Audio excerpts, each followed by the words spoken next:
Hello everyone, in this video I will be demonstrating auscultation of bowel sounds.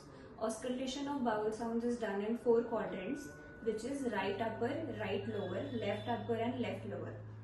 In the auscultation of bowel sounds, there are 2 types of abnormal sounds heard, which can be either hyperresonant or hyporesonant. This is the right upper quadrant, right lower, left upper and left lower. The right upper, for every time when you auscultate the bowel sounds, it should be heard for at least 1 minute. This is the right upper, right lower, left upper and left lower.